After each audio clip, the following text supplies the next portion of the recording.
اس نے خط لکھا اپنے دوست حبیب یمنی کے پاس اور اس میں لکھا تھا، ذرا توجہ سے سننا، ایمان تازہ ہو جائے گا۔ میں بتانا چاہتا ہوں میرا نبی کتنی شان والا ہے۔ اس نے حبیب یمنی کو خط لکھا۔ حبیب یمنی ابو جہل کے بزنس پارٹنر بھی تھے اور اس کے ہم سبق ساتھی بھی تھے، بچپن کے دوست بھی تھے اس کے۔ اس نے خط لکھا کہ تم حکیم بھی ہو اور بڑے عقل مند بھی ہو، لیکن آؤ ایک بات ہے تم سے کرنی ہے، جیسی میرا خط تمہیں ملے فوراً چلے آنا مکے میں۔ یہ خط حبیب یمنی تک پہنچا، جیسی خط ان کے پاس پہنچا انہوں نے فوراً سفر شروع کیا، مکے کی سرحد پر آئے۔ ابھی مکے میں داخل نہیں ہوئے ہیں کہ ابو جہل پہلے ہی باہر کھڑا ہو گیا تھا اور ہاتھ میں روئی لے کے کھڑا تھا۔ حبیب یمنی کو آتے دیکھا، اتارا نیچے کا، نیچے اتر، نیچے اترے۔ حبیب یمنی کا اب کیا کہنا ہے؟ کہا پہلے یہ روئی لو اپنے کانوں میں لگا لو۔ کہا کس لیے؟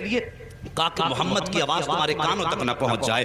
کہا اس سے کیا ہو جائے گا؟ کہا تم نہیں جانتے ہو، اس کی آواز جن کے کانوں تک پہنچ جاتی ہے پھر وہ انہی کی بولی بولنے لگ جاتا ہے، انہی کی بولی بولنے لگ جاتا ہے۔ حبیب یمنی نے کہا چل ٹھیک ہے یار، بتا تو نے بلایا کس لیے ہے؟ کہا یار تجھ سے سچ بتاؤں؟ کہا ہاں۔ کہا رشتے میں بھتیجا لگتا ہے لیکن باتیں بڑی عجیب کرتا ہے۔ کہا کیا؟ کہ ہمارے خداؤں کو برا کہتا ہے، کہتا ہے یہ پتھر کے خدا ہیں، یہ کچھ نہیں دے سکتے۔ وہ کہتا ہے کہ ایک خدا ہے اور سب کو مرنا ہے، مرنے کے بعد اپنے اپنے زندگی کے اعمال کا حساب بھی دینا ہے۔ کہا یار ذرا سچ بتا، کیا بندہ مر کے پھر سے زندہ ہو سکتا ہے؟ حبیب یمنی چونکہ پڑھے لکھے انسان تھے، کہنے لگے یار باتیں تو وہ سچی کرتا ہے، جس نے جب کچھ نہ تھے تب پیدا کر دیا، تو اگر وہ مارنے کے بعد پیدا بڑا زندہ کر دے تو کون سی بڑی بات ہے؟ کہا یار ذرا ساتھ چل۔ ہاتھ پکڑا ابو جہل نے حبیب یمنی کا، اپنے نبی کی شان ملاحظہ کرو، اپنے گھر میں لایا۔ اب حبیب یمنی کہتے بلایا کس لیے ہے تو نے؟ کہا یار میں نے تجھے اس لیے بلایا ہے، ذرا اس کا علاج تو کر دے، تو حکیم ہے، نبض پکڑ کے دیکھ لے، اس کا علاج کرنا ہے۔ حبیب یمنی کہتے ہیں ٹھیک ہے بلاؤ، میں ہاتھ پکڑ کے دیکھوں گا۔ اب ذرا توجہ سے سننا،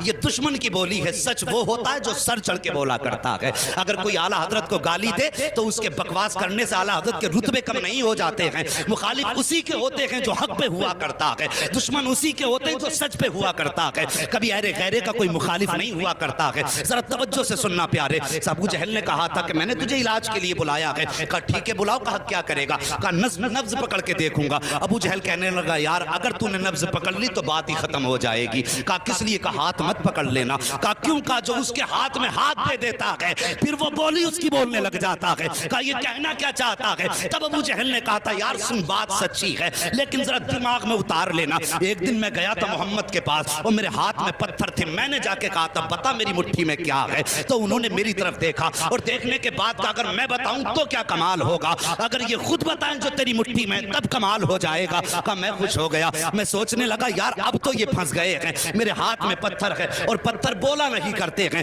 کہا یہ سوچ کے میں نے کہا ٹھیک ہے انہی سے کہلوا دو۔ میرے نبی نے فرمایا کنکریو، اگر میرے نبی نے فرمایا جو تیری مٹھی میں ہے اگر میں بتاؤں گا تو کوئی کہے گا کسی نے بتا دیا ہوگا، آخر اس مٹھی میں رہنے والی چیز سے پوچھ کے ہم کون ہے۔ جیسی اس نے کہا بہت خوش ہوا، کان کے قریب مٹھی لگائی، جیسی کان کے قریب لگائی تو پتھر کہہ رہے تھے لا الہ الا اللہ محمد رسول اللہ۔ ابو جہل کہنے لگا او یار یہ ہاتھ کا کمال ہے، ہاتھ مت پکڑ لینا، اگر اس کا ہاتھ پکڑ لو تو بات ہی ختم ہو جاتی ہے، ہاتھ یہاں پکڑتا ہے رب کی رحمت پہ جا کے چھوڑ دیتا۔